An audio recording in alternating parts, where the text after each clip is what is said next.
I'm going out house calling, I'm doing whatever it takes to get this union in here. The union is not a third party. The union is the employees as a group. And that's the best thing about having a union. You do have a voice. People are going to tell you union horror stories and give you all the negatives about unions, but you will not regret it. You will not regret it. For some, the expectations of union membership are a powerful lure. They believe union representation solves every problem and ends every injustice. But does the union deserve this kind of trust? Does it truly meet members' expectations and improve their lives on the job? Is the union the resolution for your complaints? Or is it the potential source of new disappointments and conflicts? You need honest answers to questions about union membership. Your decision regarding union representation can affect your job and future in ways you probably don't realize. The union that's asking for your support has carefully controlled its message, much like a candidate running for political office. Half-truths and exaggerated claims are part of every union's campaign. This is not illegal. The law puts few, if any, restrictions on what a union may say. Employers, however, are held to a much higher standard because they have real power to change the workplace and a legal obligation to present the truth. The big business international unions of today are very different from the labor movement of the early 1900s. Immigrants pouring into American factories often needed the protections that those early unions offered. In the 1930s, economic depression and social upheaval extended labor's influence. Growing numbers of Americans were willing to trust their futures to a union. Following World War II, union membership expanded even further, reaching its peak by the mid-1950s, when nearly a third of all workers belonged to a union. But with the power and wealth of unions came abuses. The long-standing connection between organized crime and organized labor became an epidemic. Many of the nation's biggest unions were virtually run by the mob. Members' union dues and pensions were often squandered by corrupt union officials and the mob bosses who controlled them. For the first time, the federal government aggressively investigated union corruption. But while union leaders grabbed greater personal power and privilege, labor laws were passed that began to improve the American workplace more profoundly than any union. Today, all employees are protected by minimum wage laws, health and safety standards, laws that guarantee equal employment opportunity, as well as requirements for family leave and protection against illegal discharge, to name only a few. Although the percentage of union-represented workers stayed fairly constant through the 1960s and into the 1970s, union representation had dropped by the year 1980 to around only 23%. Unions were unable to respond to the challenge of foreign competition and the need for increased productivity and cooperation. Hundreds of thousands of union jobs disappeared as companies either downsized or went out of business. The traditional union promise of job security became meaningless. As fewer and fewer people felt a need for outside representation, union membership continued to fall throughout the 1990s. Today, unions represent only a small percentage of all employees. And among those who aren't employed by government, the percentage belonging to unions is even lower. After years of declining membership and influence, unions have begun to spend big money to organize new members. They talk openly about this being organized labor's last chance for survival. Some unions are spending as much as 30% of their total income on organizing. Union leaders talk about recruiting new members as if they were going to war. The president of the AFL-CIO has called organizing a battle and said, "We're going to pour resources into organizing at a pace and scale that is unprecedented. We're going to spend whatever it takes."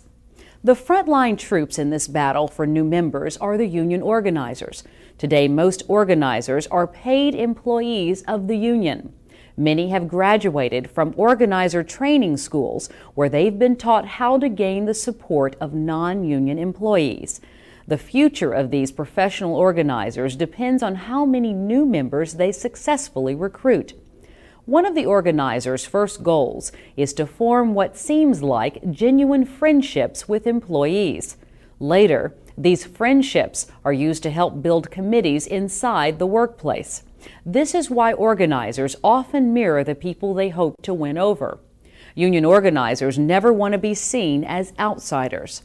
Another goal of the organizer is to create a sense of union ownership among potential supporters. People who usually have no experience of unions need to be convinced they will be forming their own union to meet their own needs. Like a good politician or a slick salesman, everything the organizer says sounds good because it's exactly what people want to hear. Primarily, the organizer has to be likable, persuasive, has to have the ability to create issues, has to wear a lot of different hats for different situations and personalities. And when I say likable, a common tactic is to really try and bond with the workers. Our organizers would help the workers do their laundry, watch their kids sometimes. It was really trying to build a friendship. You can't establish a real friendship in 4 or 5 weeks. The organizer has gone off to another campaign. If that's a friendship, it's not the kind of friendships that I'm interested in. They would tell us things to say and not to say, and how to. They were coach us on how to say things, and apparently it was a tactic on it would sell the employees, such as never use the word will, always use the word can, because they told me that the average employee would accept a can as a will. So when they would bring something up, we'd say we can negotiate that into the contract. We'd never say will, though. At the time, I was so wrapped up into it because you really, when you get involved in labor movement as deep as I did, you really let emotions take over. And yes, I saw it later as I got deeper into the union and the labor movement that that's exactly what they were doing. Right from the start, they were teaching us how to deceive people. The real purpose behind all the talk, the union meetings, and the unannounced house calls at the homes of employees is to get signatures on union authorization cards. Maybe you've seen or already signed one of these cards. When enough employees sign authorization cards, the union can petition the National Labor Relations Board to hold an election. Although this card names the union as your collective bargaining representative, it does not force you to vote for the union. In the election, you're free to change your mind and vote no. Neither your employer nor the union will know how you decide to vote. Because these cards are so important to the union, it's not unusual that organizers and their supporters mislead and pressure people into signing one. I've gone into situations to where workers would say to me, well, if you get the majority signed up, I'll sign. They was just trying to put me off. And I'd reach into my briefcase and I'd pull out a stack of 3x5 cards. And I'd say, I can't show you the names of them, but I'll let you see the first name, because the truth is I only had one card signed. But I'd pull out 75 or 100 cards, however many I figured I needed for that plant. I got all of these signed, but I'm not going to go through them because I ain't supposed to be showing you this name. And then they'd go ahead and sign cards. So there's a lot of tricks and tactics. I would promise them a slice of the moon if they needed it, bring sunshine into the bedroom in the middle of the night, whatever I needed to do.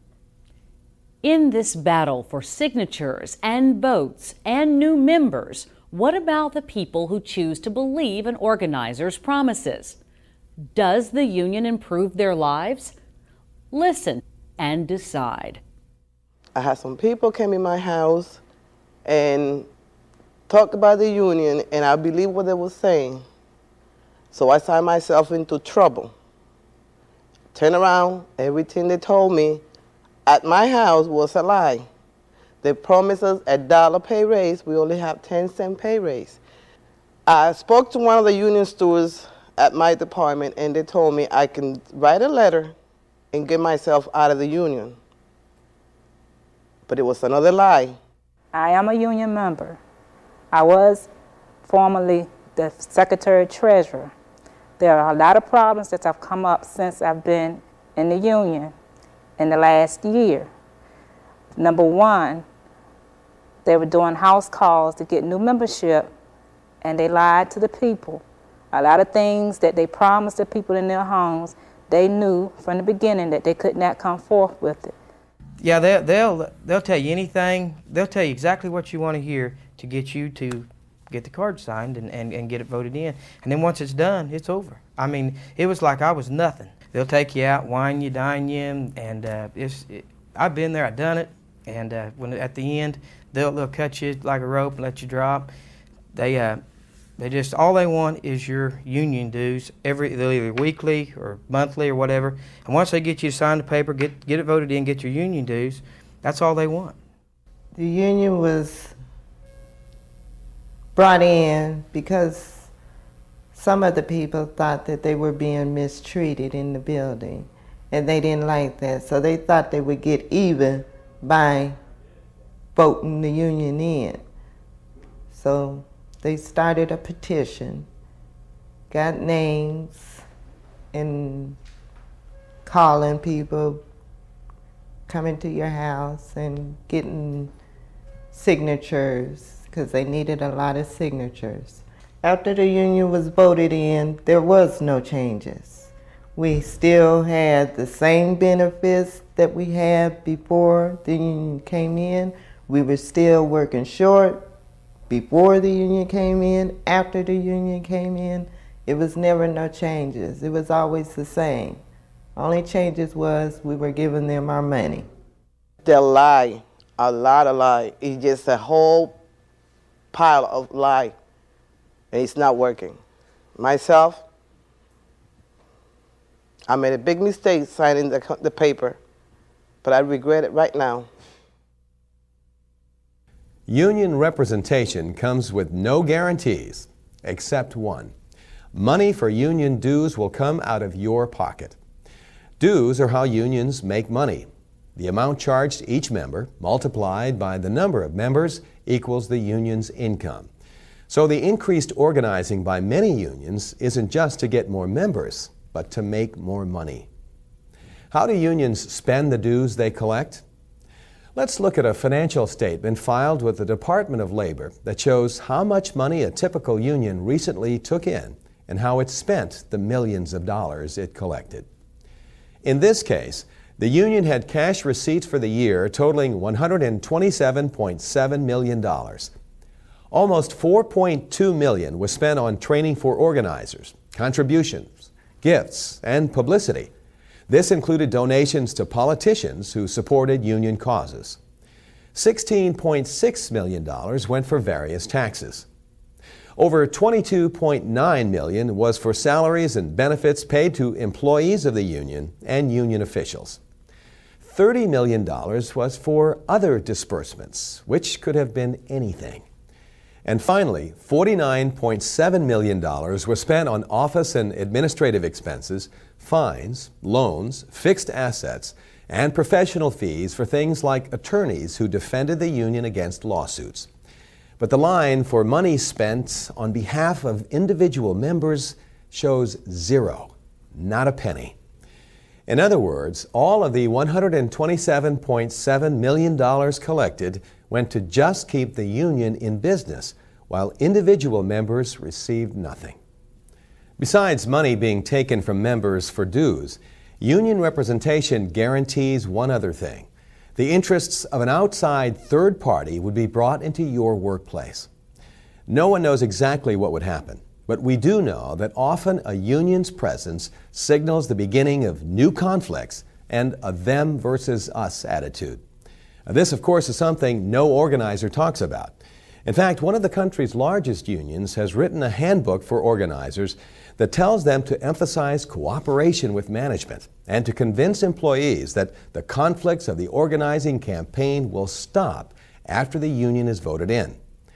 But another publication for organizers takes a more realistic view, titled A Troublemaker's Handbook. It explains all the confrontational tactics a union should use in the workplace to achieve its goals. Experience proves that dissension and conflict are not uncommon in unionized companies. Strikes, walkouts, and boycotts are the most visible kinds of union conflict. But possibly even more important are the day-to-day complications caused by the union. Issues that once could have been easily resolved by direct communication would now need to go through a union steward or other union representative. These officials would be representing the union's best interests, which may or may not be the same as the employees. Conflict on the job and barriers to direct communication are actually to the union's benefit. Otherwise, members might question why they should pay for outside representation. In many ways, the union is like an army that always needs to find another battle. I originally got involved with the union because I wanted to help people. I became disillusioned over 13 years of representing workers with labor's message that you have to create issues in order to fulfill those needs. I don't believe that it's necessary to drive a wedge between workers and their employers. I don't think that's productive. I don't think it's what workers are looking for. I can't even say that it gives them a voice on the job because it takes away so much individual control that they had that I don't think that it gives them a voice at all. It gives them much less control than they had before they had a union. And they weren't paying union dues, and they weren't subject to all the controls that the union puts on them as well. Now that we've been operating for the last almost 10 months, I personally like the way the situation is now without the union. One is that I can get in and help people if they need help, whether it's unplugging equipment or driving a forklift or anything that an individual may need or help them work right alongside them. And before we couldn't do that. Well, my supervisors here are a lot more, communicative with me, and over there is, well, on my other job, it was more, they were more concerned with, following the union rules and, going by procedures, which, were really ridiculous at times, And here, it's basically more communication, better communication, You're able to speak out more. Virtually everyone wants a greater voice on the job. Smart organizers know this and make the issue of gaining a voice in the workplace a big part of their campaigns. But in a unionized workplace, more often than not, this is really the voice of the union and the high-ranking officials who run it, not the voice of individual members. The union is not a democratic organization. It's a highly structured business, both at the local and national levels. Decisions are made by committees and councils and executive boards with all real power concentrated at the top. Unions are also in a struggle to survive.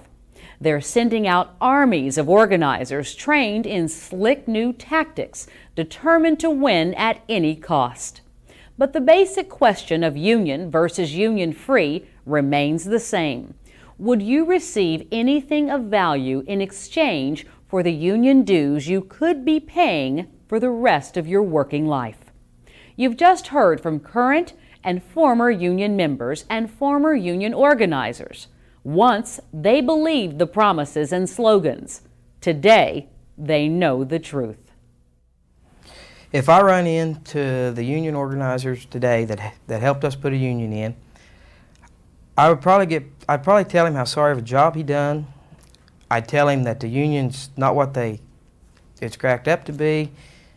They absolutely lied to me. They cannot do anything for you. They cannot give you money. They cannot get you your raises. They can't do anything for you that you can't do on your own.